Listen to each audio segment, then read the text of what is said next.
कोल्हापूरनंतर पुढची बातमी सांगलीमध्ये पंडित दीनदयाळ उपाध्याय स्वस्थ महाराष्ट्र अभियानांतर्गत सध्या रुग्णांची ऑनलाईन नोंदणी केली जाते। या नोंदणीत अव्वल येण्यासाठी मिरज आणि सांगली शासकीय रुग्णालयात पोस्टर बॉईज फंडा वापरला जातोय। काय आहे हा पोस्टर बॉईज फंडा पाहूयात झी 24 तासनं केलेला खास reality check. Poster Boys cinema पाहिलाय ना तुम्ही? नसबंदी शस्त्रक्रियांचा आकडा फुगवण्यासाठी बोगस फोटो वापरण्यात आल्याचं पोस्टर बॉईज मध्ये दाखवण्यात आलं होतं। त्याचाच कित्ता गिरवला जातोय तो सांगली आणि मिरजच्या शासकीय रुग्णालयात। राज्यातील नाशिक, सांगली, बीड, चंद्रपूर, अकोला, पालघर या 6 जिल्ह्यांमध्ये सध्या पंडित दीनदयाळ उपाध्याय स्वस्थ महाराष्ट्र अभियान राबवलं जात आहे। पहिल्या टप्प्यात आरोग्यपूर्व तपासणी मोहीम राबवण्याचे आदेश सरकारनं दिलेत। या ऑनलाईन नोंदीत मिरज आणि सांगलीच्या शासकीय रुग्णालयात गडबड झाली आहे। आजारांची पूर्व तपासणी न करताच ऑनलाईन नोंदी केलेल्या रुग्णांची नावं झी 24 तासच्या हाती आली आहेत।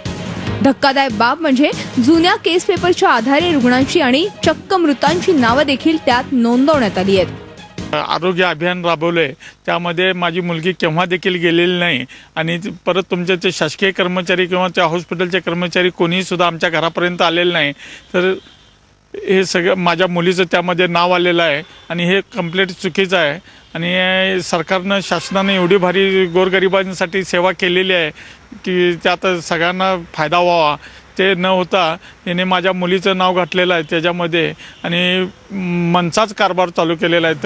ऑनलाईन नोंदणीत पहिला क्रमांक येण्यासाठी मिरज आणि सांगली शासकीय रुग्णालयानं हा खटाटोप केल्याचं समोर येत आहे।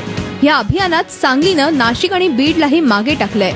सांगली जिल्ह्यात आजच्या तारखेला 2,75,081 रुग्णांची नोंद झाली आहे।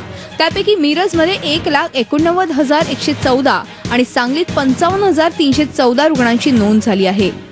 मिरज आणि सांगली रुग्णालयात दररोज सरासरी 700 ते 1,000 रुग्णांची ओपीडी आहे। मग 9 ते 25 मे दरम्यान तब्बल 2,44,428 एवढ्या मोठ्या संख्येनं रुग्ण कसे आले असा प्रश्न आता निर्माण होतोय। हा आकडा खरा मानला तर दररोज सरासरी 15,277 रुग्णांची तपासणी हॉस्पिटलमधल्या 300 डॉक्टरांनी केली का? बाकीचे उपचार थांबवून डॉक्टर फक्त हेच काम करत होते का? अगदी सुट्टीच्या दिवशी देखील डॉक्टर रुग्ण तपासत होते का? असे सवाल केले जात आहेत। मात्र जुन्या केस पेपर नोंदीवरून ऑनलाईन नोंदणी केली जात असल्याचा आरोप मिरज हॉस्पिटलच्या डीननं फेटाळून लावलाय। ही अजिबात खरं नाहीये, ह्याला काही बेसच नाहीये आणि अनफॉर्च्युनेटली हा कुठलाही डेटा माझ्याकडे नाही आहे, कारण का हा एकदा अपलोड झाला की सेंट्रल सर्व्हरवर जाणार। पण निदान आमच्या ID वरून जो अपलोड झाला आहे त्याला मी ओपन चॅलेंज देते की त्यातलं एक पेशंट निवडा आणि शोधून बघा तो ऑथेंटिक आहे 100%, ह्याची मी खात्री देते। दरम्यान रुग्ण नोंदणीचं काम चुकीच्या पद्धतीनं होत असेल तर संबंधितांवर कारवाई करण्याचं आश्वासन खासदार संजय काका पाटील यांनी दिलंय। हा डेटा त्यामधली भूमिका दिसते, तर मी थोडीशी खात्री करून त्या डीन मॅडम आणि त्या संबंधित अधिकाऱ्यांशी चर्चा करून याच्या बाबतीमध्ये माहिती घेतो आणि चुकीचं घडत असेल तर निश्चितपणे आपण ती कारवाई करायला भाग पाडू। ग्रामीण भागातल्या वंचित, गरीब, गरजू रुग्णांची नोंदणी व्हावी हा ह्या अभियानाचा हेतू आहे।